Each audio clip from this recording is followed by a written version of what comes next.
Disclaimer! The following episode contains spoilers for the Hellboy 2019 reboot.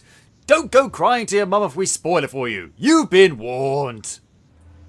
Welcome to Podcapers, the official podcast of a place to hang your cape. And this week, there are things that go bump in the night, but this movie does not bump back. It's more sort of like a flick back. It's not that good. Cue the music!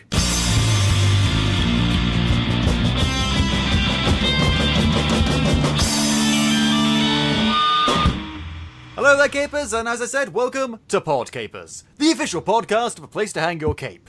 My name is Scott James Merridew, and this is the show where I talk about various geek and nerd-related topics, and I'm joined each week by a very special different guest. It's been a while since it's been on the show, but I'm so glad to have her back. Give it up, Capers, for my friend, my compatriot, the Chewbacca to my Han Solo, it's Mark Russell!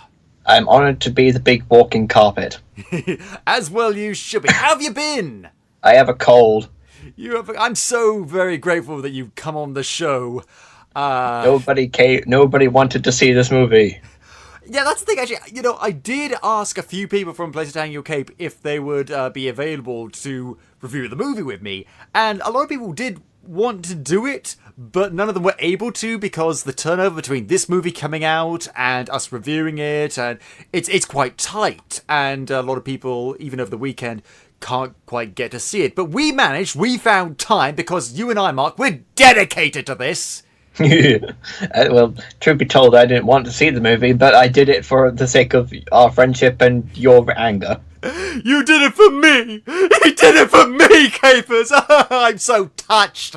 Because, okay, I'll be honest, I went in this movie with a bit of hope in my heart because, I like the previous movies, I like the concept of Hellboy. I never got into the comics. I've tried reading them on multiple occasions, I just never been able to get into them.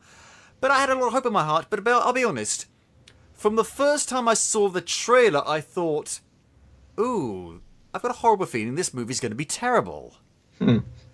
Like, maybe not terrible, just not great. I, however, was not prepared for the levels of shit this film goes to.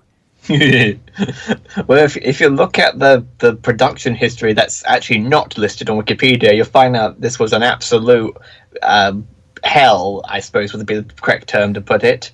There were 16 producers on this movie. Shit. And they at least two of them wrestled with the director Neil Marshall for control of the movie. Oh, shit. To the point, at least according to the rap, that Marshall and one of the producers had a lengthy argument about whether or not a certain tree in this movie should be symmetrical or asymmetrical in design. Really.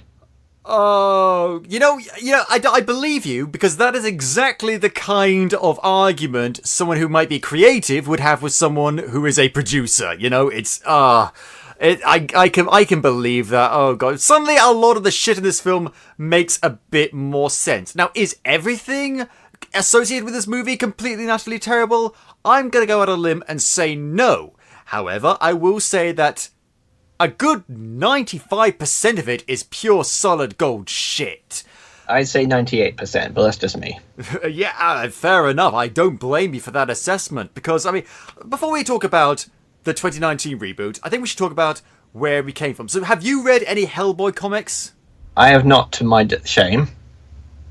I've read the first couple of issues, and I will say the art style is great, and the story, the time things going for, it's very great, and it's very different from a lot of other comics you will read, but it never really grabbed me. It was really annoying because Hellboy, as a concept, as a character, has such a huge worldwide following, and I really wanted to get into it. I love fantasy, I love the paranormal stuff, I love, occult detectives, I love, the characterization of Hellboy.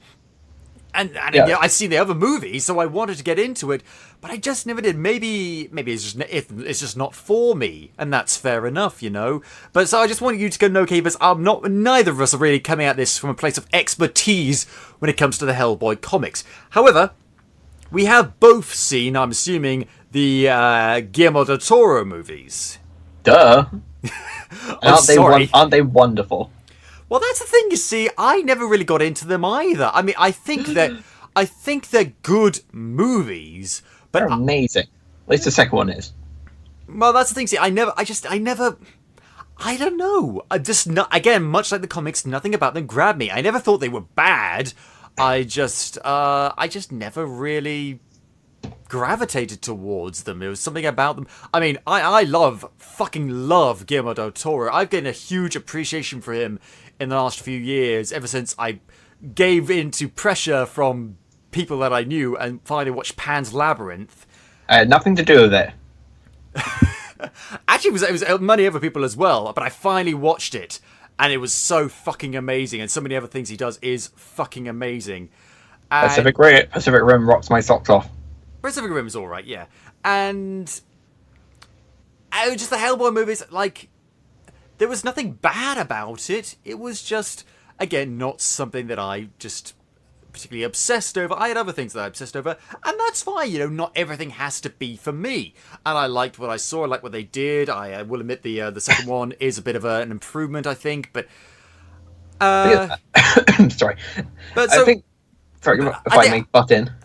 No, it's just, I think that's probably a good thing, because you absolutely love these movies, right? Probably a little bit too, well. I like the first one, but I love the second one. There's a kind of like a difference, because I think the second one's just so some great theming. Everyone goes through a character arc. You understand where the bad guys are coming from. It's come like a Killmonger, but an evil elf instead of Michael B. Jordan, and he wants to. It's Killmonger meets Christopher Eccleston from Thor: The Dark World. But interesting from Crystal Eccleston's point of view, anyway. Yeah. Okay. So there's a beautiful scene where the giant plant monster goes a rampage, and the bad guy's like, "Hellboy, you kill this thing. It'll be the last of its kind. It'll be no better than the humans that you were slave to." And he goes and shoots it. It's a big, wonderful scene where it dies and it blooms into a flower. And the BPRD characters are the only ones who are embracing the beauty, and all the humans are separated around it. And it's such beautiful imagery. Wow, because I mean, Guillermo del Toro is that perfect blend of brilliant cinematography mixed with interesting storytelling, compelling characters, and deep and atmospheric themes. So I completely get. How often do you see Ron Perlman and Doug Jones, two monsters, singing? Who is it? Is it Barry Manilow? I don't know. I thought it was like, I can't smile. Yeah. It's Barry Manilow, yes. Yes. So how often do you see in a film where you got two monsters singing a pop song together? That is very, very rare. You won't see the Hulk doing that. No, you might see one of the Guardians of the Galaxy doing that. Yeah, but aside from that, yeah. You get my point. I do get your point. And so I think that's really good, though, because you're coming from. We've got two perspectives here. People who never really got into the comics, but you really love the Guillermo del Toro movies. I think they're okay, but I don't know that much about them. I haven't seen them that often. Although I do have them on DVD. I just don't watch them after this. I probably will do, actually, yeah. But, so I think that's good. We've got two different perspectives going into this movie. One who's a hardcore fanboy and one who's just a casual sort of fan. And I will admit, Capers, I came into this movie a bit late. So the screening for this film was due to start at 6 o'clock in my cinema, and at my cinema you get 25 minutes of adverts. We get 40. You get 40? Yeah, that's what we get, 40 adverts. 40 minutes of adverts. Shit, what chain of cinemas do you go to? Cineworld. I go to Cineworld, it's only 25 minutes up here. Maybe it's, I don't know, because ours is like the central cinema in my hometown, so I don't. Maybe. I mean, in Edinburgh, there's a ton of cinemas. I think there's even another Cineworld somewhere. I'm not sure. But, we have an Odeon down the road. That's really impressive. They've got these chairs that you can push buttons on. You can lean back and like sitting on huge sofas. Yeah, we've got several cinemas like that. There is a theater, a theater screening.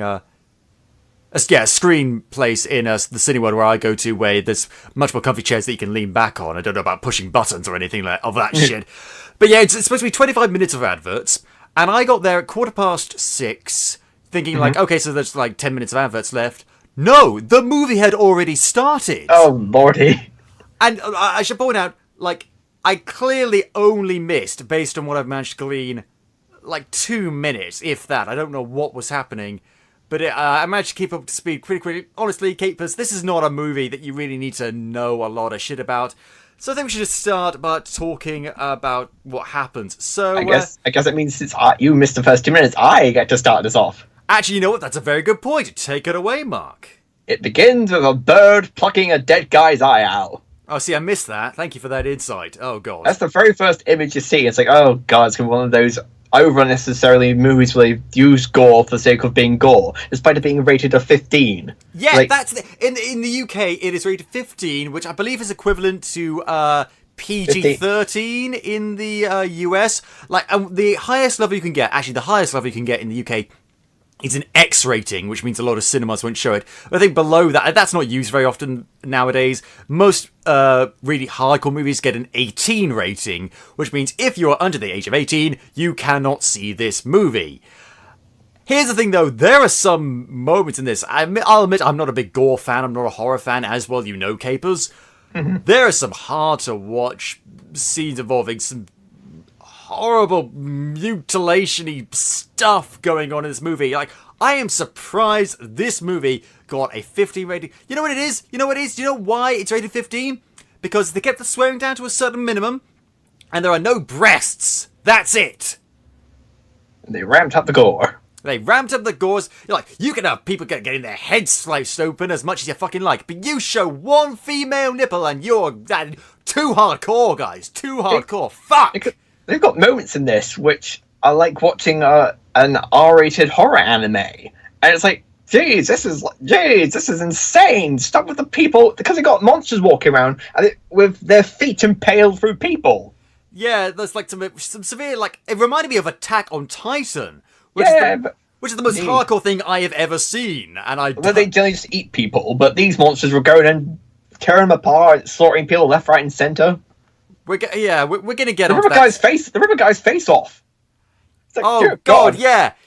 It's hard to watch, and I'd be fine with it if it was fucking rated 18, because then I know what I was going to. 15, like I expect, like, maybe a bit of gore, a lot of hardcore action, because the BBFC and the rating system over here in the UK is so screwed up because they want as many kids to go and see so many movies. So like 15 is the new 18, and 12A could range from anywhere from being a 12 to a PG to a 15. So it's a very screwed up system, which means you don't really know what you're getting into. But it opens with a crow plucking out an eye, as you say. And then we go to the Dark Ages, where Ian McShane narrates the usual fantasy dribble that King Arthur and Merlin, the Knights Round Table, are fighting against Nimue, who is the quote-unquote Blood Queen. Yeah. I don't know what she wants in this movie, and they fight her, they chop her head off, and they stab her one, and they bury her alive in different boxes and spread them out across the country so no one can find her.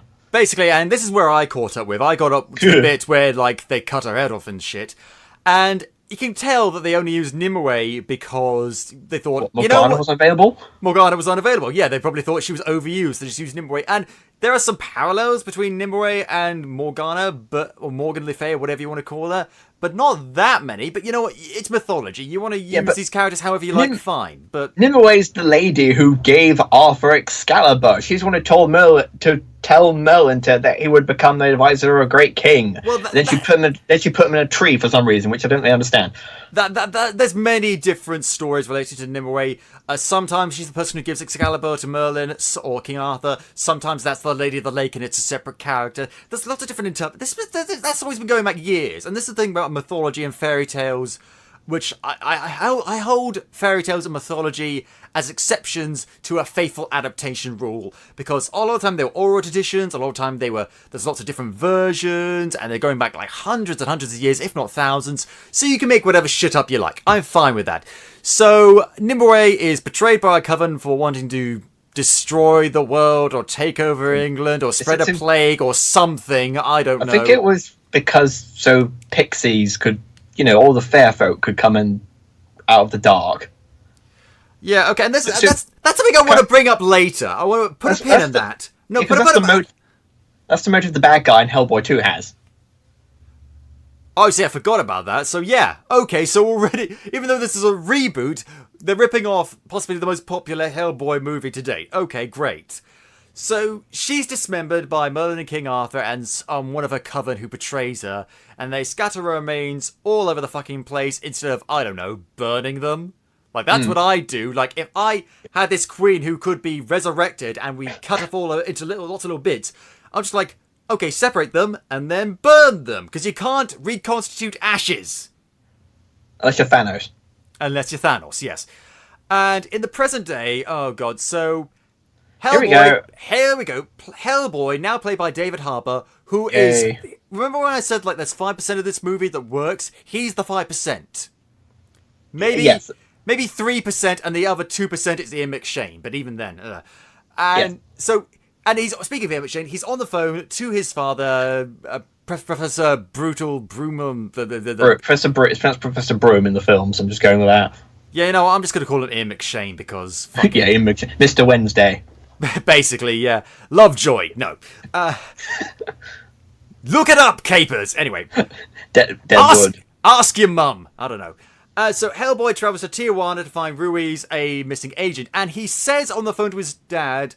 No, his dad says on the phone to him, like, Agent Ruiz, went missing when we sent him down there to find this vampire coven. So, he may very well be dead. And he goes into this bar, like the first place he looks for... no, it's not his bar. It's a luchador wrestling arena sort of thing. And he finds the agent wrestling in the ring. He's like, okay, hey, Ruiz, what's going on here? We sent you down here to find some vampires, and now what's going on? And I was sitting thinking, and that's when I knew. That is when I knew this movie was going to be shit. Because Hellboy repeats the information that we just learnt 2 minutes ago again, practically verbatim. His dad tells him on the phone, by way of exposition, hey, you need to find this agent because we sent him to find vampires and he's gone missing. And then Hellboy says, hey, you went missing after we sent you to find those vampires. I was like, just say, we know why you're there. So either cut out that earlier conversation and have him ask, like, hey, where'd you go after the vampire thing? Or cut out the second bit of exposition because he's just telling us the same thing fucking over again. This is screenwriting 101. I suspect that the opening phone call, I suspect it was done in reshoots. It just feels like that was done in reshoots, because if you watch the film, there's certain moments that should just be silent, and it looks like they've added in more dialogue post production. They've ADR'd. I got the sense out of that as well. There's lots of lines, especially later in the movie. They put the line in like funny lines as well, or lines they thought they were funny. Yeah, and anyway, so the minute we find out that, he sent an agent down to find vampires and he disappeared, immediately I'm thinking, oh, he's a vampire. He's obviously a vampire. And Hellboy goes into the ring with him and he's just like, are you a vampire? You're not a vampire. And he's just like, oh no, I'm totally a vampire. Nom nom nom nom nom nom. And he turns into Dracula's final form from Van Helsing. Basically, yeah. And I'm just thinking, what would be fun? Seeing Hellboy fight Mexican vampires. But no, we just get him fighting with this luchador and he turns into a vampire, and it's kind of cool. The CGI is just like on the limit of being acceptably good looking. And it's alright, and then he accidentally, or possibly reluctantly, depending on how you look at it, kills him, and he's like, oh shit, no. Character we didn't know. No, it's just like, we knew you were for 3 seconds and now you're dead. Like, I feel so badly about this. And Hellboy talks about, oh, we used to go drinking together and shit. It's like, that's great, but we didn't see it! We didn't see it! Hellboy said he played a guitar. How does Hellboy play a guitar with his giant right hand? That is a very good point. I didn't even think about that. Maybe he's a lefty? I don't know. Maybe. And, oh god. And so he goes to a bar and then he gets utterly wasted. And a bunch of agents turn and say, hey, we need to take you back to the BPRD. And he's like, okay, fine, whatever, I'm drunk as Hellboy. And then we get this a meeting between two characters that we know nothing about. A character called Gore. I'm just calling him Pigface, because that's who he is. He's Pigface. Which one was named Bebop or Rocksteady from... Bebop was the pig.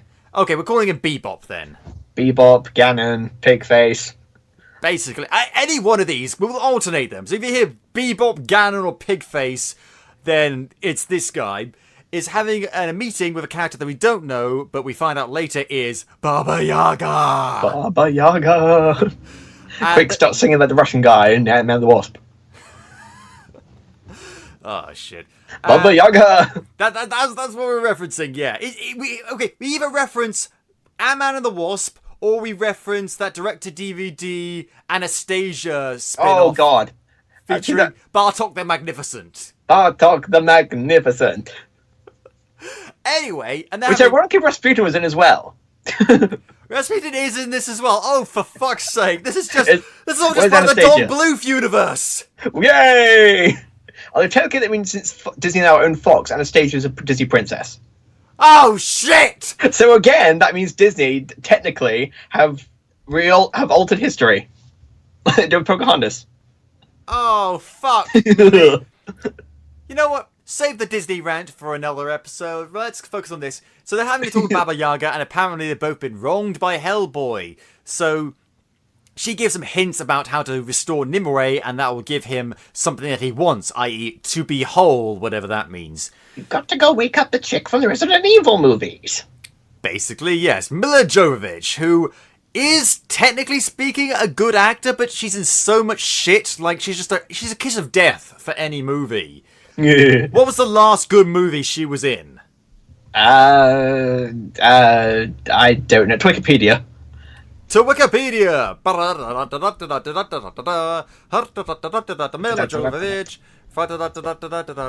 Link of filmography on this thing. There it is. Okay. The Fifth Element. No. That's 20 years ago. Actually, no. Probably Zoolander. Which I had not watched. It's good. Yeah. I'm looking at this right now. Not Zoolander 2, but yeah, Zoolander is probably the last good movie she was in. Oh geez. That's not good. That's not good at all.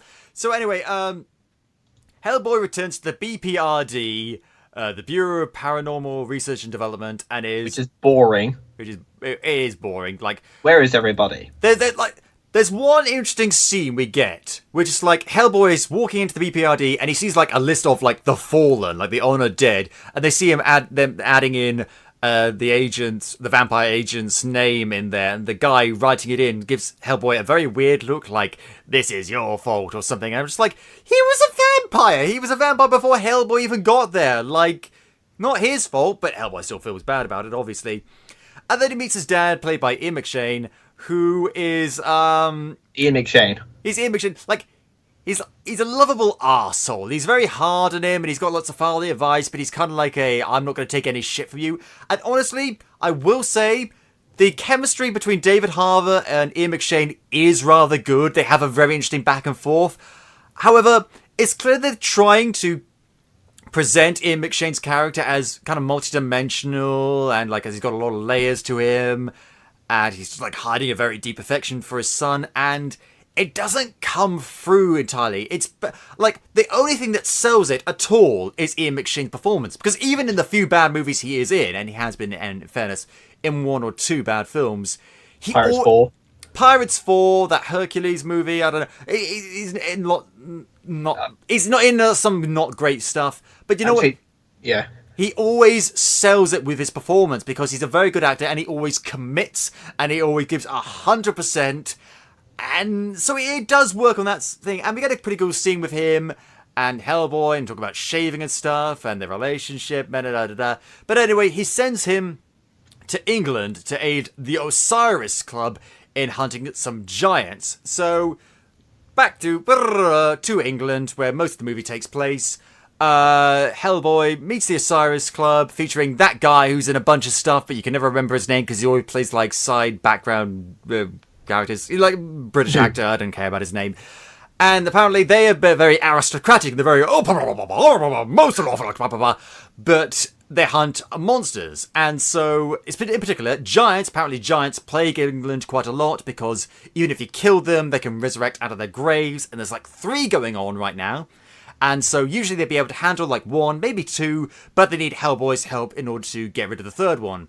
And then they introduce Lady Hatton. Lady Hatton, played by what's her face?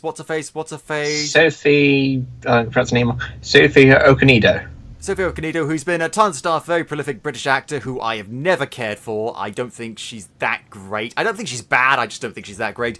She's like the club's seer. She sees the future and shit, and she's blind, possibly. And she looks like a slightly older English version of Storm. I'm just gonna... let's be... That's what she... It's very, very Stormish. And she... And then... Oh, God. And the only reason why they bring this character in is for massive exposition or plot dump! Number 1! Oh... Number 2, technically. Possibly number 2, I want to mention, yeah. And so she basically tells Hellboy, apropos of fucking nothing, his entire backstory that anyone with even a passing knowledge of Hellboy will have already known. And I get seen. And yeah, I understand that there's going to be a lot of new people in the audience, and lots of casual filmgoers who maybe won't know his backstory, and I get it, I do. But, and they maybe have questions. You do not need to spend this much time focusing on it. I think it spends more time focusing on it than they did in the actual first movie with Guillermo del Toro. No, the first film, the prologue was about 10 minutes, quarter of an hour long.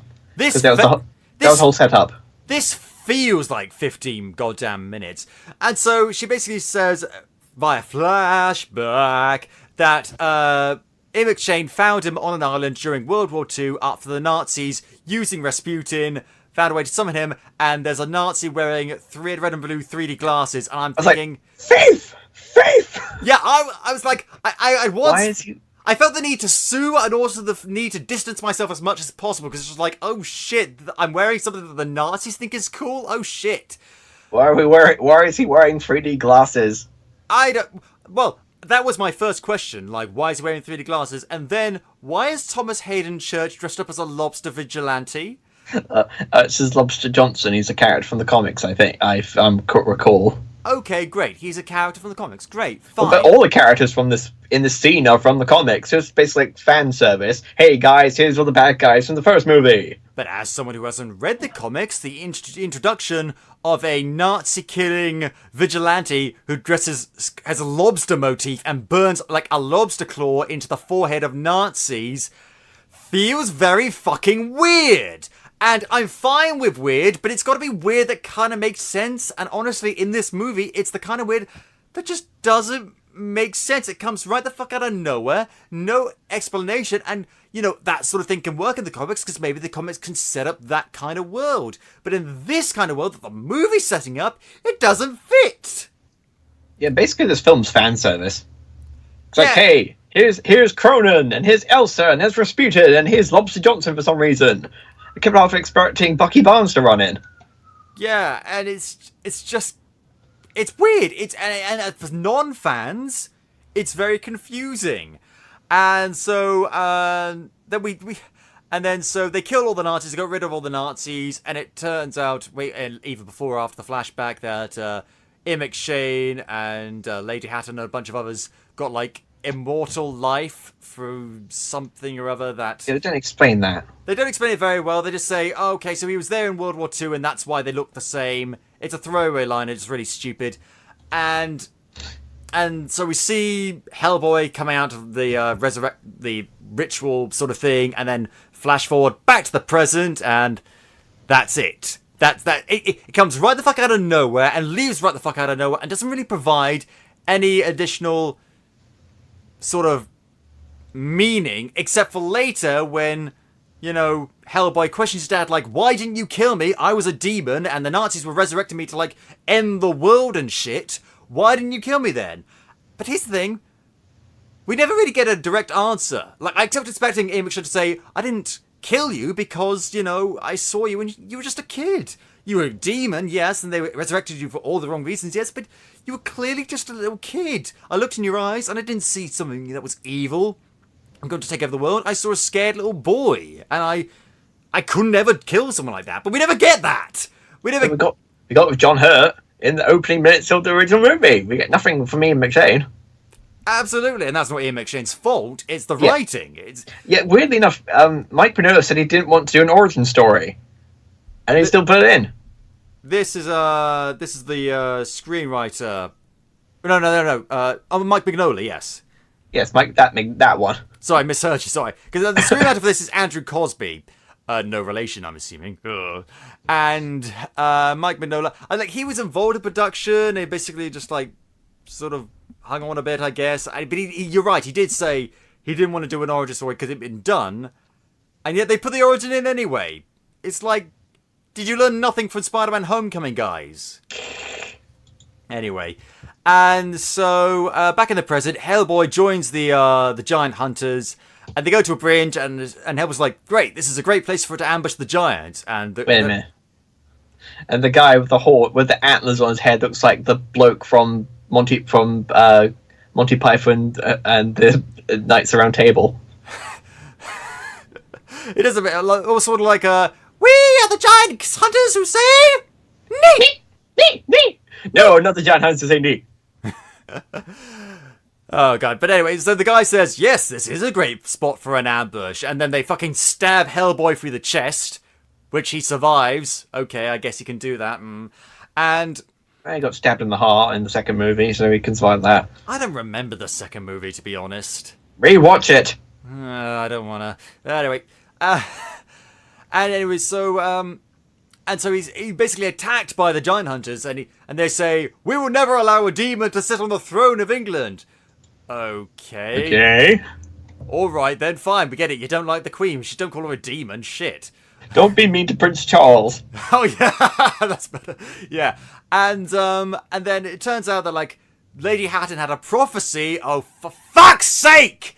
A prophecy? Really? We're doing this shit again? Because, I remember a little movie.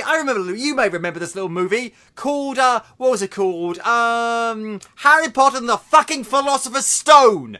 Where the whole premise of the movie was just it's not our births or our origins that determine who we are. It's our choices. We learned this shit in fucking 2001. Holy fuck, we're going for the whole prophecy again, and the whole message of the movie, I knew from that moment it's going to be the prophecy doesn't matter, do it for you. If you don't want to be a bad guy, don't be a bad guy, fuck the prophecy. It's just how unoriginal could you get? And these are guys who are willing to kill the biggest paranormal detective in the world based on a prophecy that does not come true. I'm going to spoil it for you now, keepers. He does not come true. Fuck. And so, but it doesn't matter anyway because the giants immediately attack. And I just want to say, I don't know how it's possible that giants were able to sneak up on these people. They're fucking huge giants. They're not very stealthy. Well, they managed to pull off a lot in Attack on Titan, but I can't say why, because spoilers. Yeah. And so, Hellboy then fights the giants in what is admittedly a pretty cool scene, but the camera work is nauseating. I know, it's awful. There's a lot of camera work like that. It's swinging wildly and kind of shaky cam, but kind of not. And I get what they're trying to go for, but it does not work. And it's the only thing that saves it is that it's kind of cool seeing Hellboy fight giants. That's it. And so he loses consciousness due to his wounds.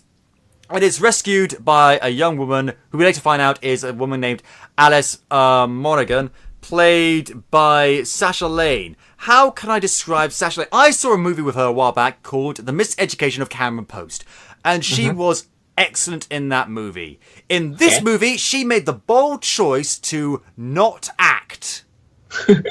Well, she put most of her acting into the accent. The accent is terrible, though. Yeah, I suppose. No. They emphasise the British terminology a lot. Yeah.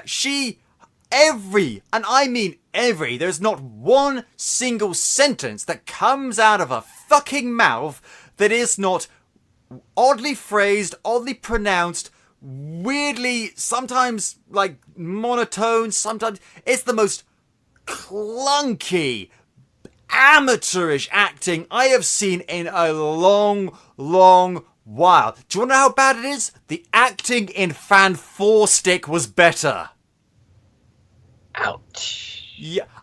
It was awful. I hate saying this because, like I said, she was in this other movie and she was great in that. I love that movie. It's a very, very good movie. She did a very good job in it. Here she was just terrible. I kind of feel bad saying this, but also I don't, because it's that bad. Like, I'm not doing this person. She's not going to listen to this, obviously, but I'm doing no one any favors by downplaying or sugarcoating how truly horrendous this person's acting is. It's actually kind of insulting that people had to pay money to see her witter on this terrible way. And oh god, she's trying to be like cute and cocky and sarcastic and stuff, and none of it works. None of it works. Hellboy doesn't need a kid sidekick. No, he doesn't. And even if he did, I'd be fine with it, I guess. You know, give him a fucking female Shia LaBeouf if you want. Just make sure that she can act, or that she gives a decent performance, and she doesn't. It's just, it's painful. It's so, I don't want to go on and on and on about it, but she's in the entire fucking movie, and her performance does not get better. If anything, it gets worse. So we're stuck with this utter shit performance, and it turns out Alice is a girl that he wants rescued from fairies, because fairies sometimes leave changelings behind that look exactly like the baby, but are in fact fairy babies. And it turns... Not to mention her introduction is very peculiar. Why does she start quoting the Jabberwock poem? Why can't she just say, "Hi, I'm Alice, you rescued me once, hello"? Yeah, and she pretends like she remembers Hellboy, but here's the thing, she was a baby when all this happened, and we never see them meeting again, so we don't know if they met again. He rescued her from the fairies, and it turns out the change that replaced her was Pigface from earlier, and that's why... That's why I'm supposed to like him? That's his backstory? Yeah, apparently, like, it's clear they were trying to make him, like, somewhat sympathetic. Like, he talks about later about how, I could have been human, I could have had a life, and Hellboy took that away from me. I'm just like, you stole a baby. Like, we're not gonna... I don't care if you are voiced by Stephen Graham and you're giving a fairly funny performance, although most of that funny performance is just having Stephen Graham and this giant pig CGI monstrosity swear a lot. Just, like, I don't care. You're still a bastard. I'm not going to sympathise with you, but anyway... And so she somehow remembers him from when she was a baby, despite the fact that she pointed a shotgun underneath the table at him full of, like, magic bullets or whatever. And, yeah. But then the SWAT team invades the flat. I mean, what the hell? Yeah, because... And do you know why? Do you know why? Because Ian McShane asked them to. He could have just knocked on the door, but no, apparently because Hellboy went missing after going to fight the giants, they thought a SWAT team was necessary, but apparently not. You remember when the BPRD used to be subtle, and they used a garbage truck to get the monsters in? Now they're having people leaping through windows. They have an entire apartment block cut off so Ian McShane can go pick up his son. Yeah, it's... Subtlety! Subtlety. And then we're introduced to Ben Daimio, who apparently in the comics was a Japanese American, but isn't here. In here, he's British. And, I say he's British, he also has a terrible British accent. Well, to be fair to Daniel Day Kim. Yeah, originally, Ben was going to be played by Ajax from Deadpool, but he realised the character was Asian and decided to bow out because that was a respectable thing to do, so good on him. Yes, that is the thing. It was a big thing. I think I mentioned in a previous episode that Ed Skrine, however you say his name, had... Francis! What? Francis, yes. Francis had backed out of the movie due to that, and, tip my hat to him. I shouldn't have to tip my hat to him. That's absolutely what you should do. But he did in an era, well, I say an era, it's still that era, of rampant whitewashing by Hollywood studios. It was so stupid. And, as I say, hats off to him. And Daniel Day Kim replaced him. And Daniel Day Kim, he's a good actor. He's been in a lot of stuff that I've seen, and he's very good. He's Johnny Gat in Saints Row. He's in Hawaii Five-0. He's done lots of stuff. He's a very good actor. And in fairness, his performance in this movie isn't terrible. The character is one note and boring and stupid. But he gives an alright performance. But it's just the accent. Oh, shit, the accent is terrible. It's so... blindingly terrible. No, it's not like every other word in every other scene is like a bit off. Every word in every scene is off. None of it is convincing in terms of a British accent. And if the character is Japanese American in the comics, why even give him an English accent? And his actor's American too. Yeah, again, so why give him an English accent? That's what I'm saying. Who knows? I wanted an answer. Give it to me.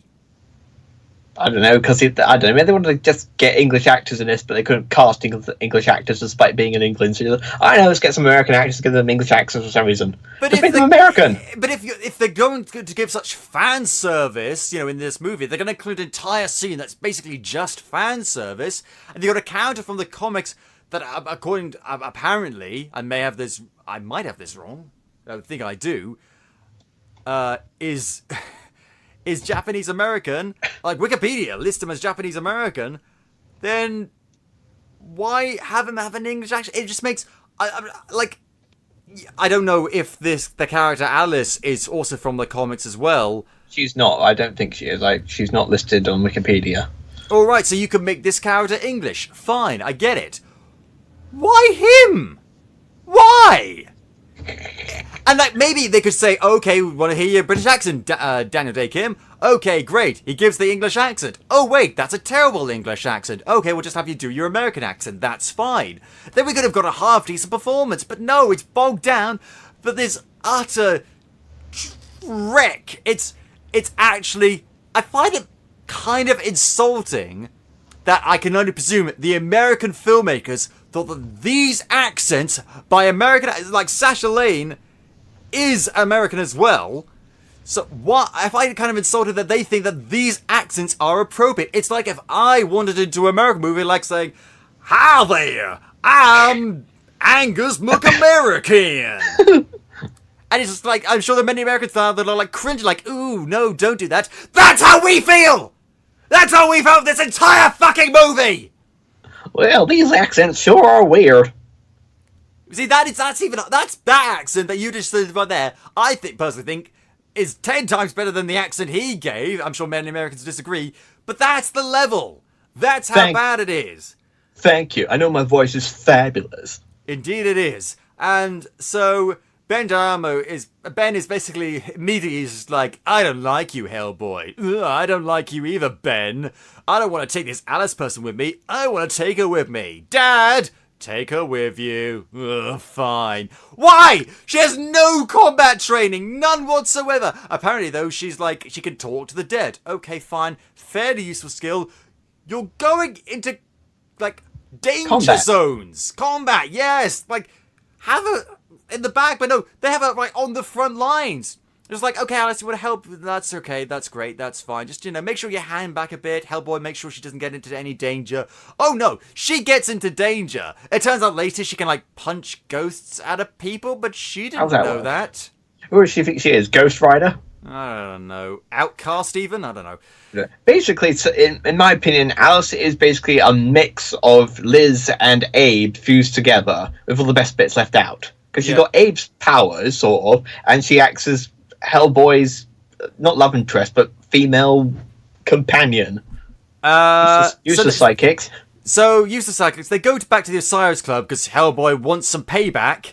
And Ben is like, hey, we're not in this for revenge. And just like, dude, they tried to kill an agent of the BPRD that you work for. Apparently, according to Wikipedia, he's an M11 agent. I don't remember that being mentioned in the movie.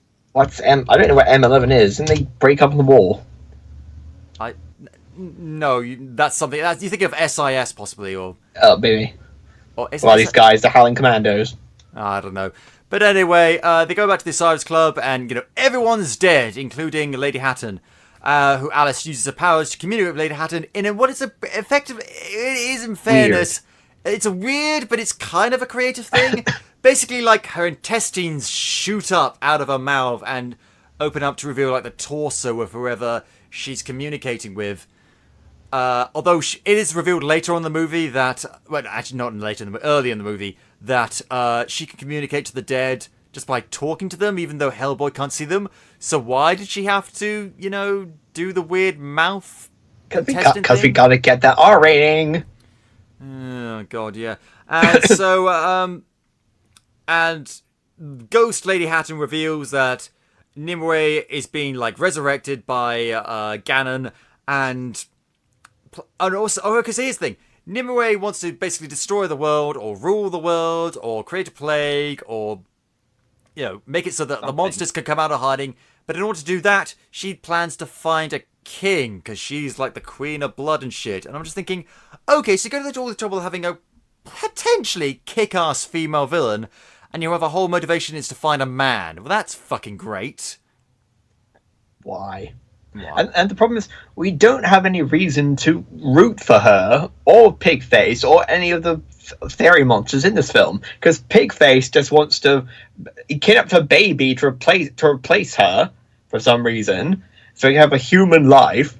And Nimue, we don't know what Nimue wants to kill everybody. So what? We have no legitimate reason to like these people. Which again, going back to in fairness, they are the villains, so we don't have to like them. But no, but he's. again, I get what you're going for, because Hellboy later brings up in the movie this idea of the potential like two-sided thing of the coin. Like he says to his dad later in the movie, like, "Hey, you know what? Why is our first instinct whenever we come across a monster to kill it? Isn't there some sort of like middle ground where we can possibly reason with them and create a world that's fine for everyone?" And I sat there back thinking, like, that is a very good point.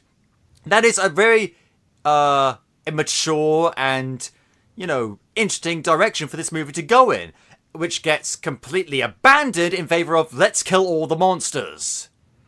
Exactly, because in the Del Toro films, the BPRD at least have monsters working for them, and Tom Manning tolerates them because he knows that they're useful and he's kind of chummy with all of them. But in this version, Hellboy's the only monster they have. Yeah, as like you can work for us, but only if you look vaguely human. And then later on, we get actually no, I say before that happens, Hellboy runs into Bebop.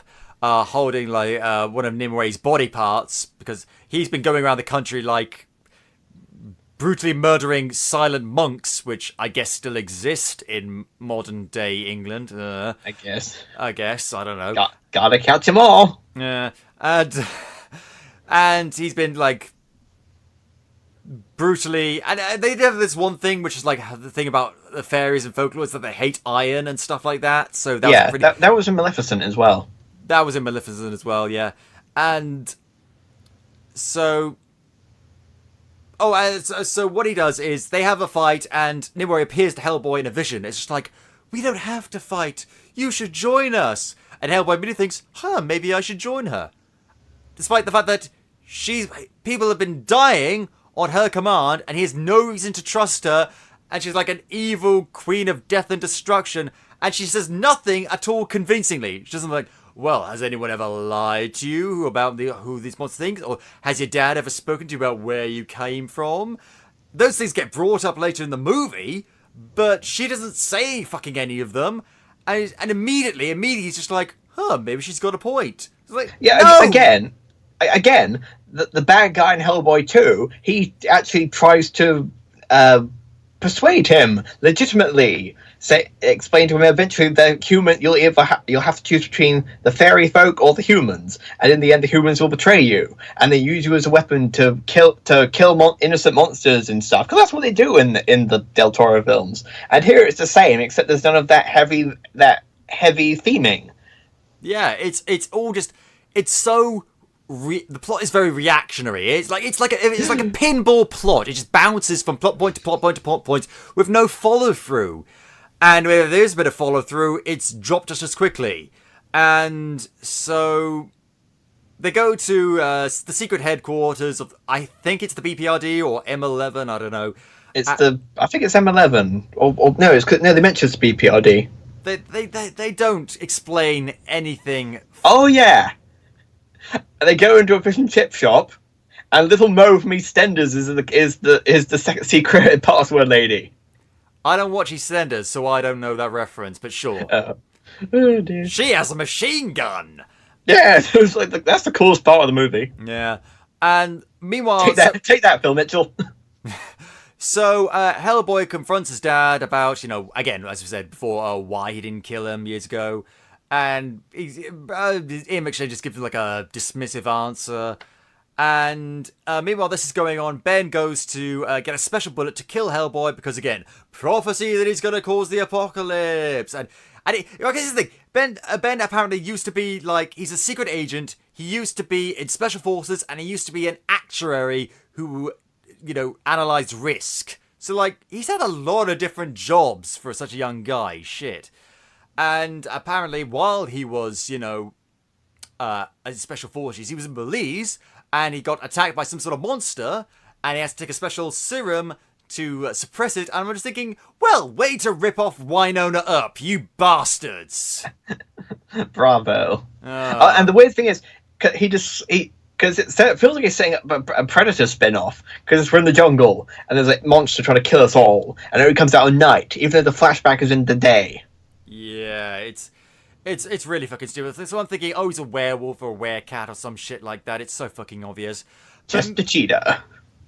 Meanwhile, though, Hellboy, after going into a lift, is magically transported to Baba Yaga. Which is really cool. I really like the scene, because in mythology, her actual house is on giant chicken legs.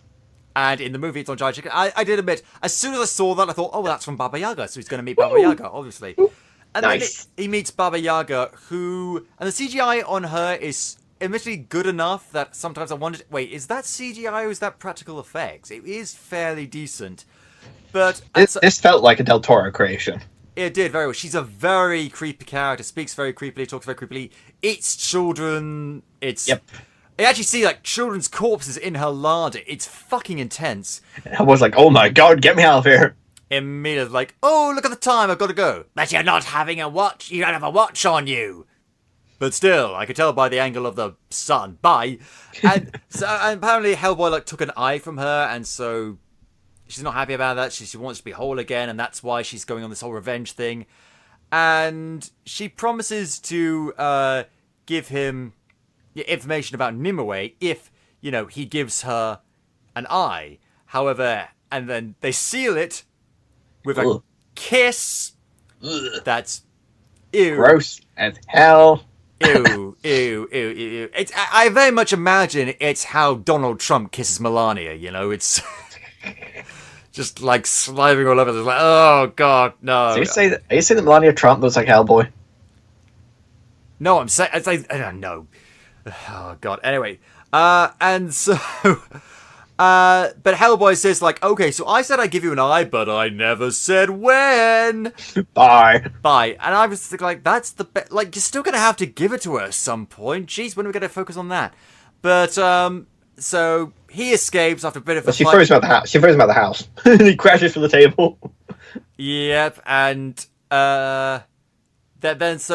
then he and Ben and Alice go to Pen Hill, which is, I think, ties into Arthur mythology, but it's also where Nimue was originally not killed, dispatched, as it were. Well, Pen Hill is actually this sounds a bit weird. Pen Hill is the name of one of the electoral wards in my hometown. Oh shit! The witch is near you. Yeah, so actually there's a village nearby called Witchhampton. Yeah. Oh god. So actually, the tree and the hill appears to be based on Glastonbury Tor, where King Arthur is said to be buried. Ah, that's what I was thinking of. Okay. Of course, he's not buried there in this movie, because who cares about mythology? Right? It's mythology. You can make up whatever shit you like. I know. I just bit.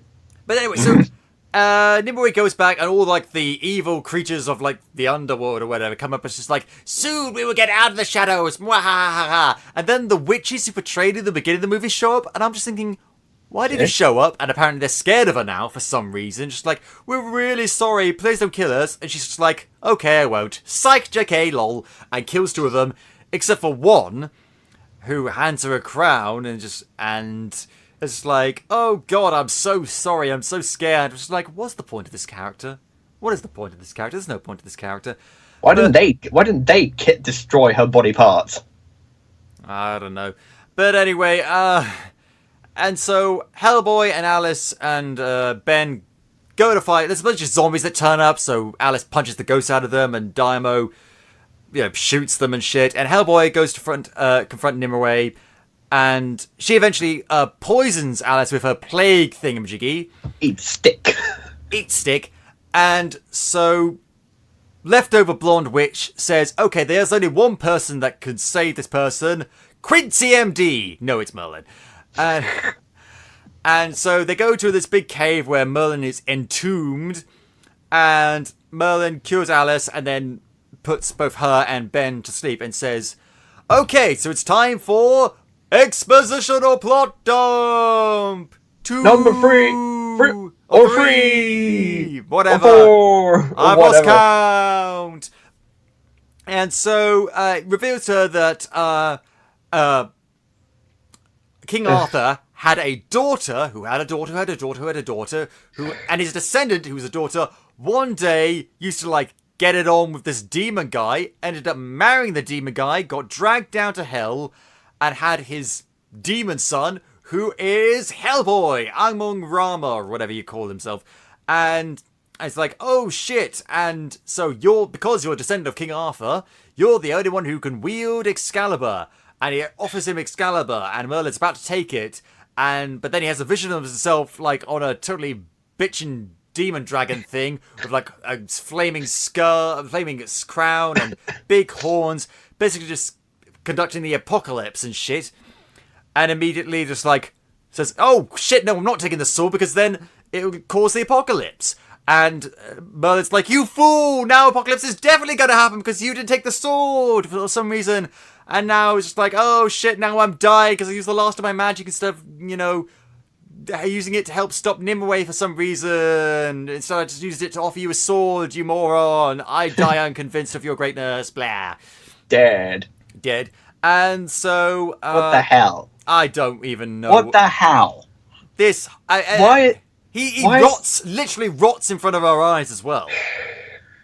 Why is Hellboy King Arthur's descendant? Is that in the comics? I don't think so. I assumed Hellboy came from the tentacle monsters in space. Possibly, yeah, I don't know. So, Hellboy's mythology was always much more Lovecraftian than it was straight up Arthurian. What? How did they come up with that? I don't know. They're making shit up, I guess. Arthur didn't have any daughters. He had Mordred. That wasn't even by choice. And then Mordred killed him. Mythology, you can make whatever shit up you like. Not if it's this stupid. Arthur was a horny bastard, Maybe he had... In some versions. Some literal bastards. Anyway. And in any case, while this is going on, Nimue attacks London with her plague powers. And, okay, so, she's affecting people left, right, and centre. And the news reports are just like... So 100,000 people are dead, and pretty soon the rest of the world will be, presenting it very blandly and blasé. There's no evidence of a quarantine or military intervention, and despite okay, it'll be fine. And despite the fact that a plague has been going on, apparently the news is reporting like people dying in the dozens. Later in the movie, when monsters start attacking, there's still people like walking around like having a stroll on the way to work and shit. It's like, why aren't you all in your homes? Fuck! So they go back to the HQ and they find out that everyone's dead because London's been attacked and Ian McShane is missing.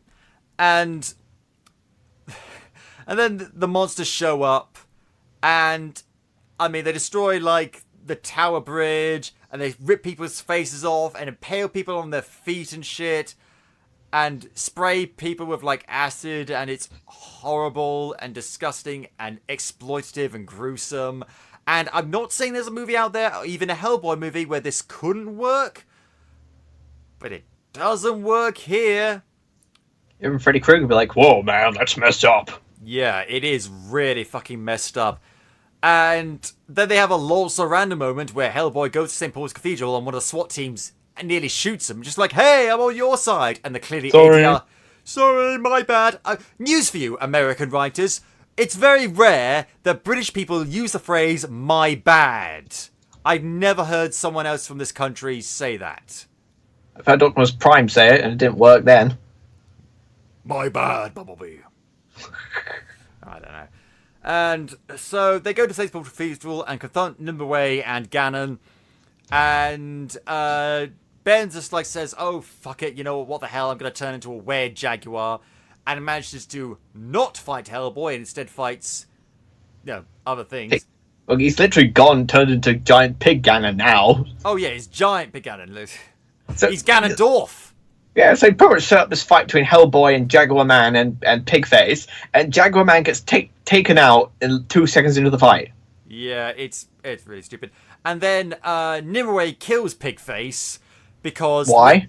I tell you why, because early in the movie, when he was saying, and if I help you, you're going to, help me, right? You're going to give me a reward? And she's like, oh, don't worry, you'll get exactly what you deserve. And I'm just thinking like, oh, well, that's fucking ominous as fuck. Like, anytime any underling of a supervillain hears that statement, you just know, oh shit, they're going to kill me. And that's exactly what she does. You'll get what's coming to you. For no reason. For no fucking reason. So that's what Jafar would say. Basically, yes. And then she pleads to Hellboy like, hey Hellboy, join me. And he's like, well, no. And so what she does is she like creates a crack in the ground and revealing the tomb of King Arthur and Excalibur. It was under St. Paul's Cathedral the whole time because, an important landmark like St. Paul's Cathedral wouldn't be, thoroughly examined using modern day archaeological techniques to find if there might be anything underneath it. Like, it's literally it's one level below, like just right underneath the floor. Considering the building got, what was it? It got demolished and then got rebuilt again after the Great Fire of London. So when did they miss this? Because they missed it when the people who wrote this became morons. So at birth. Ugh. So what happens? Then Nimue kills Ian McShane. Oh no, I didn't see that coming considering he died in the first movie and in the comics, so meh. And then this causes Hellboy to pull Excalibur from the corpse of King Arthur. Oh, this is when the demon rises. This is when all the demons come out, sorry. Yeah. I don't know why he pulls Excalibur, because like, oh no, if I could get Excalibur, it'll cause the apocalypse. He sees his dad die. Oh no, I guess I'm going to cause the apocalypse now. Ugh. And I suppose maybe he thought he could use it to kill Nimue, which he does in the end. Yeah, but you say that. It's clear, like, he doesn't do that until he gets the pep talk from his dad. We'll bring that up later. But here's the thing. We see him, like, with the giant horns, the flaming crown, and the flaming sword. I'm just thinking, wow, that's a really cool shot. I'm sure glad they didn't spoil that in the trailers. Oh, wait! They did! And in a foreshadowing, whatever the opposite of a flashback is going forward. Flash forward? Flash forward, thank you. Well, it's not even a flash forward, it's like a potential vision of what may be. I don't know. And so, yeah, great way to spoil that. And then he just doesn't really do anything with it, just like stands in front of Nimue not saying anything at all, which is kind of weird. And she's like, now we'll rule the world or destroy the world or whatever the shit it is I'm planning. I don't know. I don't have a concise goal. I didn't think I'd get this far. But then Alice brings out the soul, the ghost, whatever, of Ian McShane, and he says, like, hey, Hellboy, don't be a dick. So Hellboy kills Nimue. And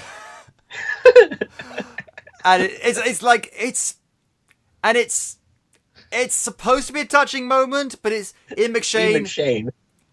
Like, it's not quite as touchy-feely as Ian McShane can make it. Like, it's a good performance, but honestly, it's not quite there. But it's the writing, and Ian McShane, I mean, he brings his A game, but then his A+ game, I don't know. But Hellboy decapitates Nimue and sends all the demons to hell, and then he throws Nimue's head into hell. I don't know why King Arthur didn't do that. So bad CGI on her head. Such bad CGI. And, he says bye to his dad, and Ben sees that bullet that he was going to use earlier, but they just gets rid of it. And he does that in front of Alice, and she's like, what was that? And he was like, it's nothing important. He's like, it looked like a bullet. Why didn't you use it? Well, no reason. Were you going to use it on Hellboy? Hellboy, he was going to kill you! Like, that's how I would have done it. If I saw someone dismantle a bullet that looked very special, and it's so fucking obvious, it's so stupid. But anyway, Then later on, they go to Siberia and they raid a cult club set to Kickstart My Heart. I like that song. I don't anymore. And where they find the tank of blatant sequel begging. Abraham Sapien.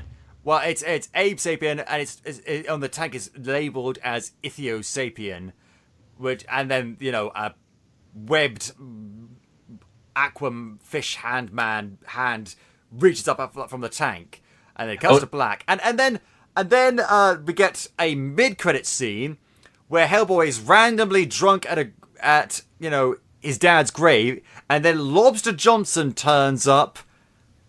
And Hellboy's like, oh my god, I'm your biggest fan, despite the fact that he's never once mentioned him. And in fact, heard about him for the first time in the movie. It's really weird. And then he's like a ghost or something? I don't know. That's making this shit up. And I left the cinema before that scene, so I didn't know it was in it. Oh, I'm sorry. Well, mid-credits scene. This is what I tend to stick. I said in the previous episode, I tried to stick around, but after seeing that scene and just the sheer randomness and the pointlessness of it, I thought, you know what? Fuck it, I'm out, and I left the cinema. Turns out there's not just a mid-credit scene; there's a post-credit scene. Aye. Where what goes on that one?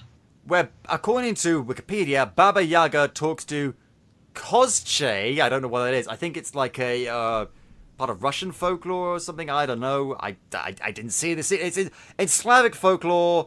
Kozche is he's like a bad guy in Slavic folklore. I don't know anything more than that.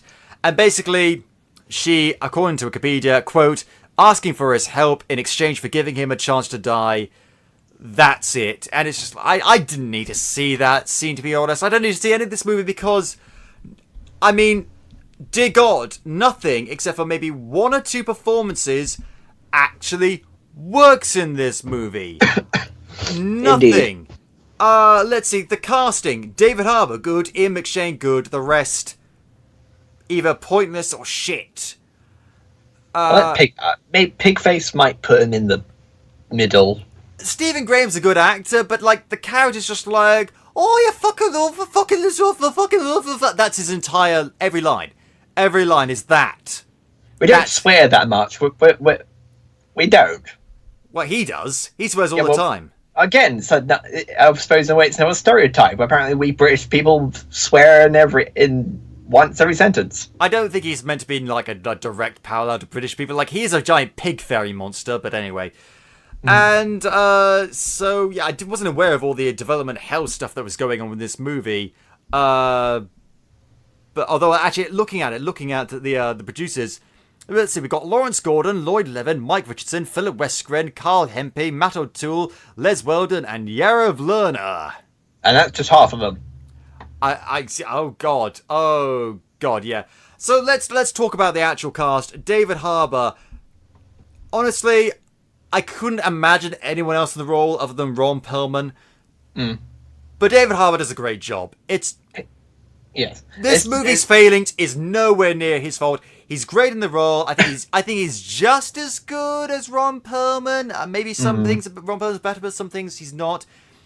Let's talk about the prosthetics to make him look like Hellboy.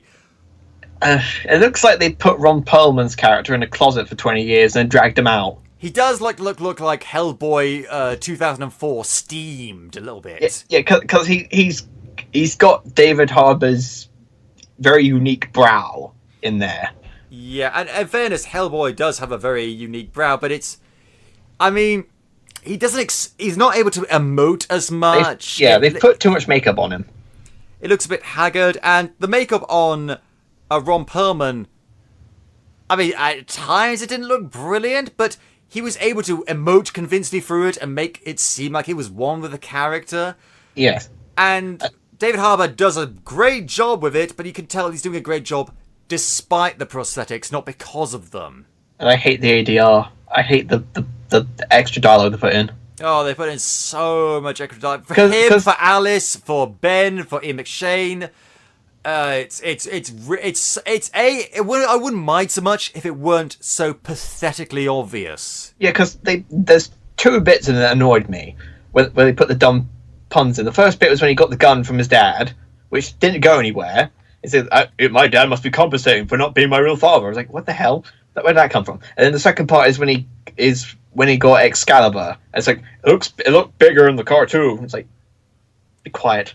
There's also a scene where like they're pulling out at the very end from St. Paul's Cathedral. Oh yeah. And there's a bunch of lines they put in there, and it's so that quit. It's like what happens in the cartoons. Everyone just laughs for no reason. Oh yeah. Don't you stop. Oh god, it's very good. That's a very good explanation. Let's talk about Milla Jovovich as Nimue. I mean, this is a role that can be played by anyone. She's not very complicated. Milla Jovovich does a fine job. It's nothing spectacular, but then the character isn't very spectacular, so... Again, rip-off of the bad guy from Hellboy 2, but not interesting. And it's just annoying. It's annoying, because as you say, the character in Hellboy 2, was kind of sympathetic and had legitimate reasons for why they were doing what they were doing. It seems like they have all the pieces for a potentially sympathetic character or someone that has a sympathetic motivation or goal, like bringing monsters out of the dark and living together. But they don't do anything with it. Hellboy brings it up once, it doesn't get taken any further, and it's more annoying than if they never brought it up at all. And they just made a straight up and uncomplicated good versus evil fight. I could tolerate this movie a lot more, but because they brought up the theme and didn't do shit with it, it makes it all the more amateurish. Indeed, because she's called the Blood Queen, and she wants to murder everybody. Why do you want to murder everybody? Because I hate mankind. Why do you hate mankind? Because all us fairy folk are in the dark. Why are you in the dark? Why, do you have any personal stake in this? No, not really. I'm just a generic evil sorceress.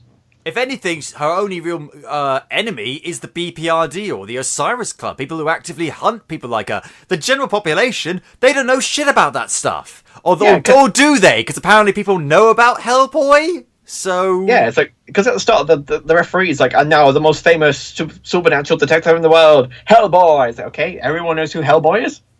Okay, right, sure, fine. I guess that's a thing. Apparently, a news broadcast mentions him at one point. It's not really expanded on. Ian McShane.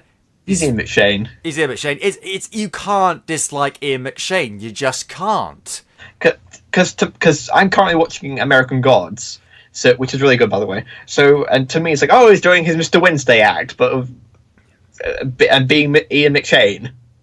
Basically, yeah. Sasha Lane as Alice. I said before, the whole performance is shit. Which is weird, because according to Wikipedia, her character is of Irish descent. Like, her dad in the flashbacks, I recognised an Irish accent, but she doesn't have an Irish accent. I don't think she has any kind of British accent at all. She just... Well, but she has London. It's supposed to be London. In fact, she does live in London. But it's kind of going for an East End type of accent. Oh, I'm trying to think how best to imitate her accent, but I can't because my British accent just sounds is authentic. So it's got some quid, mate. Got 50 quid, mate.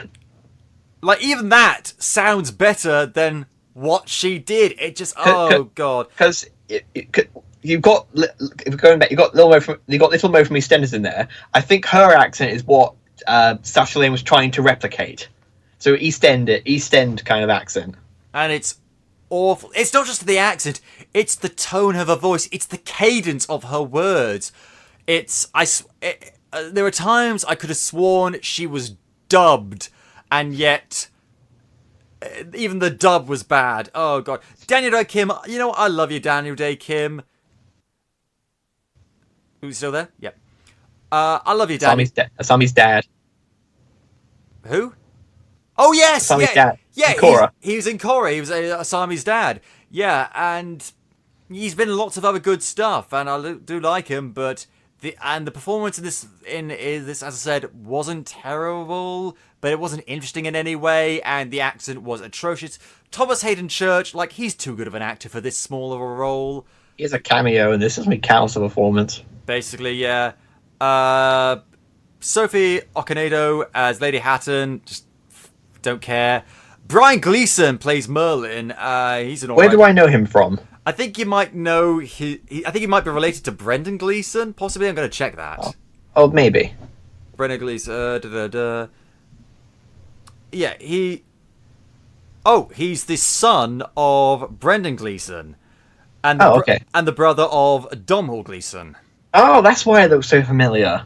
Yeah, I thought he sounded very much like his dad. So yeah, actually, it's kind of interesting. He's only 30, but in the movie, he looks much older.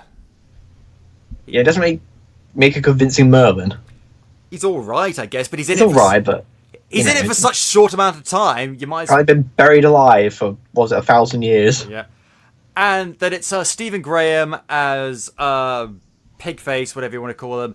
You may know him from the This Is England franchise and the Pirates of the Caribbean movies. A few of them. There's two Pirates actors in this movie. Ian McShane and Stephen What's-His-Face. Yep, so great. And so apparently Mike Mignola's been working on this movie with Andrew Cosby since 2014, and it was originally tried to be a sequel, but that didn't pan out. It was originally going to be Hellboy: Rise of the Blood Queen, but they dropped that because Rise is not totally overrated at all. Cough cough, Star Wars Episode 9.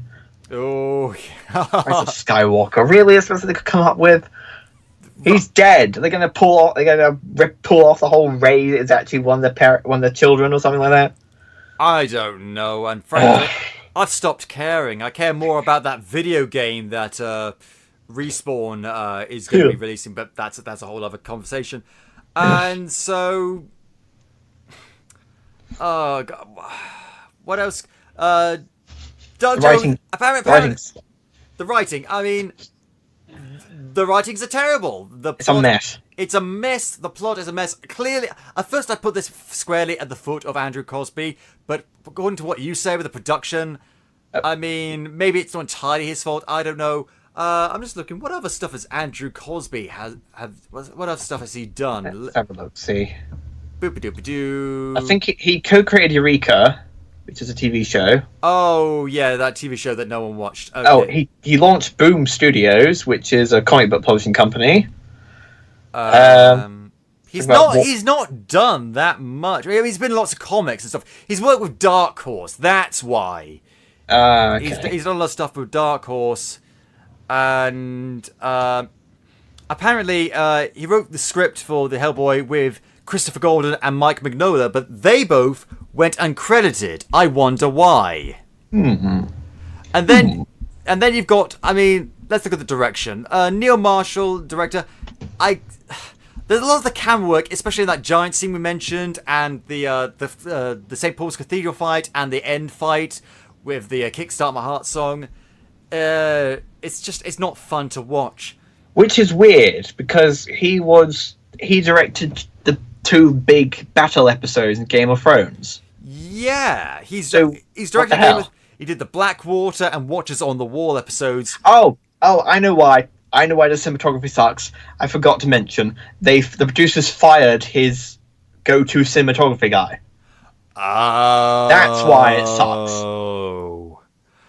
Okay, all right. So who did the cinematography for this then? That would be Lorenzo Senatore, whose previous work includes, as director of photography, such things like Boa vs. Python, Manticore, Alien Siege, all of which are television films.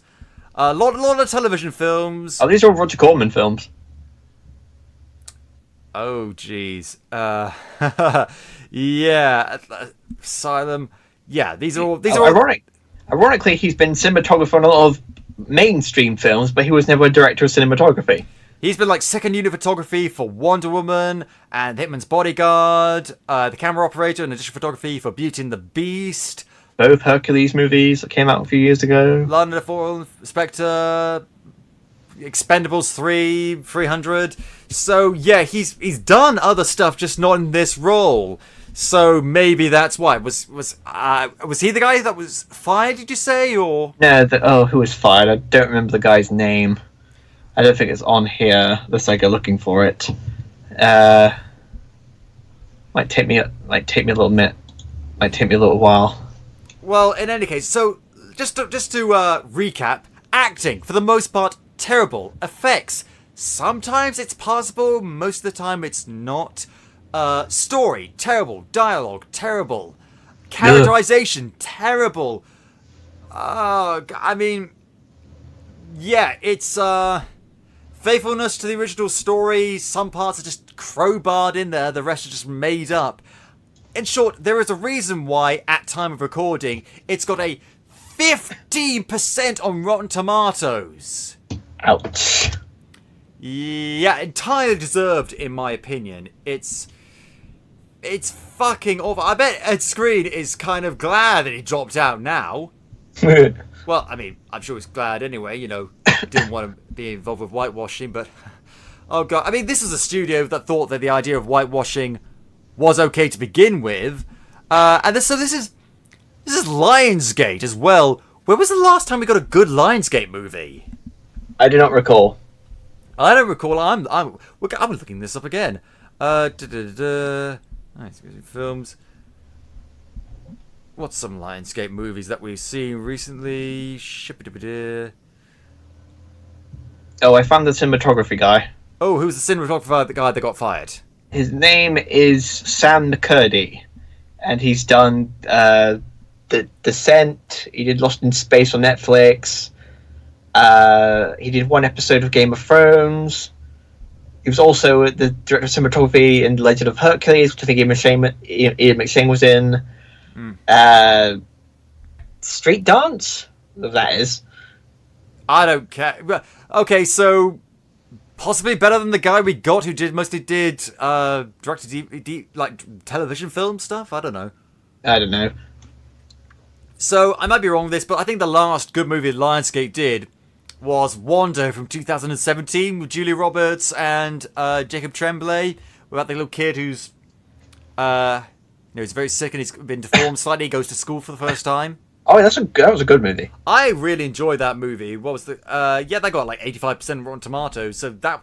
I did rather well, I think. And then we go from that to this. And bear in mind, that was 2 years ago.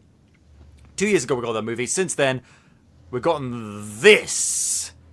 So... Well, they also did Gods of Egypt in 2016, so... Yeah. And then again, they did Hacksaw Ridge. I never saw that, so... It's pretty good. And I think that was one of Andrew Garfield. Yeah, Andrew Garfield was amazing in it. But Andrew Garfield is a very good actor. Oh, he did Power Rangers too. Okay, alright, so maybe not Wonder then. Maybe it's been a bit sooner than then, but, I mean... It's few and far between, and...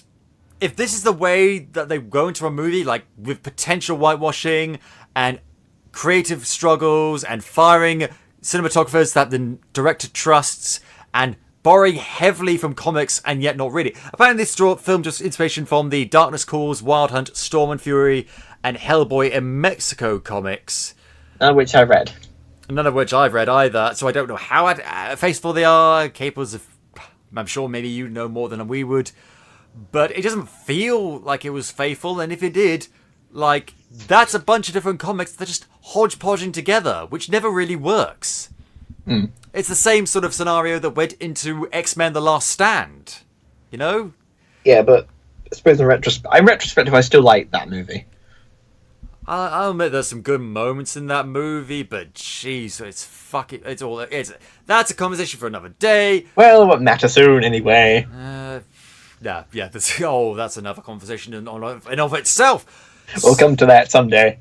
Yeah, and I appreciate what this movie was going for. It was trying to be like a really gritty, bloody sort of horror, action, adventure sort of thing. But it didn't really work in that level. And the comedy doesn't work, the drama doesn't work, the gore doesn't really work. None of it works. None of it. Except for the performances of David Harbour and Ian McShane. And even then, that's not entirely enough to save it. And I feel bad for the people who worked hard for it. I feel bad for Mike Mignola. It must be very hard for him to watch his creation just get brutalized in this way. But, I mean... I hate the fact that so many reboots suck. I hate that because I have no issue with the concept of reboots, as a concept. I think, because maybe there are some flaws with the Guillermo del Toro ones. Maybe, just one or two. There are flaws, I won't deny that. But if you want to do another Hellboy movie, great, fine. Make it a sequel. Have David Harbour be Hellboy by all means. Just make it a fucking sequel. You can do that. They were Why going to. Yeah, they were going to. Then why reboot it? Why? Because apparently, at least according to Wikipedia, Del Toro wanted to make his own. As usual, he wanted to write the script and direct it, but apparently Mike Mignola and the producers, who had also produced the other movies, brought in Andrew Cosby to do it, and apparently Del Toro was offered a producer credit, he declined and left the project, and Ron Perlman left as well. So for all I know, we can't do it without the two lead roles, let's just reboot the whole thing. So we've got two people to potentially write this script. We've got Andrew Cosby, a relative unknown who's done a couple of things in comics, and creative visionary Guillermo del Toro, who's Academy Award winner. And Academy Award winner! Like... Best Picture! For best... Fuck! Why? I mean, no offense to Andrew Cosby, but if I had to choose between him and Guillermo del Toro to write a movie for me, I would pick Guillermo del Toro. Even on his weirdest, most drunken day, I would pick him. It made a movie about fish love, and it got him the Best Picture award. Why would they sweep the carpet? Why would they not let him write this movie? For fuck's... Yeah! If someone wins Academy Award for Best Picture, you give them everything. Yeah, I mean, that's the sort of thing that studios usually eat up. Like if they win huge awards, and so they can put it in all the promotion material, written and directed by visionary and Academy Award winner Guillermo del Toro. And so even if the movie bombs, it's like, well, we put all our eggs in the right basket, you know. Like, I realize it's very easy to criticize. It is from the outside looking in. But it seems like, based on what you told me, and based on what I know for myself, that the people behind this movie made every single conceivable wrong decision outside of casting Ian McShane and David Harbour. Well, it's obvious they had no faith in this project. Because obviously obviously for some dumb reason they had no faith in Del Toro, despite being an Oscar winner. You know, we're all waiting for the third sequel, which is not going to come out anymore because they're stupid. And apparently, you know, when a film is not screened to the press early, that's always sends alarm bells ringing. So it's obviously had no faith in this project. Yeah, there were a bunch of trailers that came up a while back, and then there was like nothing, just like Hellboy, and they were just like banking on the love, the cult following that the previous movies have, that tricks suckers like you into go seeing the movie because you're such a Hellboy fan, and suckers like me who just want to do it for a podcast into seeing it, and that's it. Like, the movie theatre, when I saw it the Friday, so I think like the day after it came out. And it was packed, but people left in a hurry. People cleared out as quickly as they fucking could. Well, Erod, the Blockbuster Buster, he put a thing on Twitter. He was the only person in his screening. Oh, dear. Erod, the Blockbuster, Eric Rodriguez. I love that guy. I love that guy. Well, I haven't watched his videos in a long time, but he's an online critic who used to work with Channel Awesome, and he's very good at what he does. Yeah. And so, Do not speak their names. All right. And yeah, I don't know what the box office is like for this, and it's early days. It's too soon to call box office. Well, right now, Wikipedia says it's 12 million, and the budget was 50 million. Okay. Which is... So it's not a bomb, I guess. Not yet. God, yeah, so... I hope it is. Yeah. Not be rude. You know, well, yeah, because here's the thing. Vote with your wallets, capers. If... There's a reason why we do stuff like this. There's a reason... It's not just... Well, it's partially for me to vent about my opinions online, but it's also to warn people about spending their hard-earned money on movies that are not worth it. And sometimes with movies I say, like, it's not brilliant, but, you know, if you have an afternoon free, it's worth your time. This movie is not worth your time. I don't care whether you're a fan of Hellboy or know nothing about it. Do not see this movie. Don't. It is not worth it. I'm sure there's a few people out there that like it. Like, there's got to be 15% of people out there that like it, I guess. But... no, spend your money on other movies. Go see The Missing Link. Go see one of the other movies. Mark, what's some good movies you've seen recently? Captain Marvel? Slightly better than that. that I haven't seen many films this year lately. I haven't seen the Dumbo remake, so I'm not going to mention that. Oh, then I don't waste my time on that. I've got a surprise for Oh, you, please, no, Mark. you didn't see it. Oh, yes, I did, Mark. And I'm going to tell you exactly what I thought about it. When I see an elephant die. I will tell you exactly what I thought about it next week. Oh, God. So tune in next week, Capers, where Mark and I talk about Dumbo and several other things, because next week, Capers, assuming everything goes to plan, we're going to be doing Scott's Dirty Disney Dozen Part 3 Electric Boogaloo, I don't know. When you wish upon a star, Scott will chase you in his car. And then run you over till you're dead, because that's what he likes. I don't know the song. Point is, this movie sucks. Don't go and see it. On that note, I think we pretty much comprehensively covered everything you need to know about this movie, Capers. Don't go and see it. Don't. On that note, we're going to end the show. Thank you very much, Mark, for joining us today.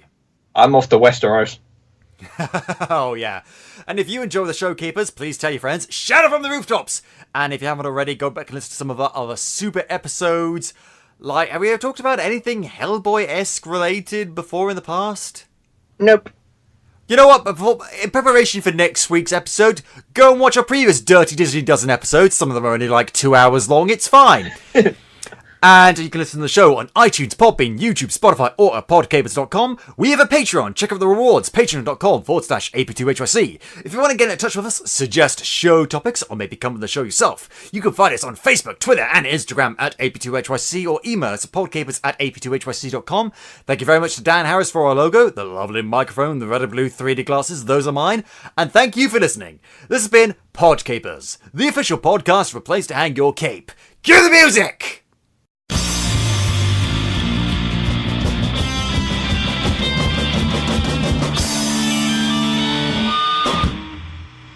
Came along just like a song and brightened my day, but not this movie. Who would believe that you were part of a dream? Now it all seems I want to bleach my brain. I know I can't smile because of you. No, I can't. I can't smile because of Hellboy. I can't laugh. I can't sing. I'm finding it hard to watch anything related to Hellboy because it sucks.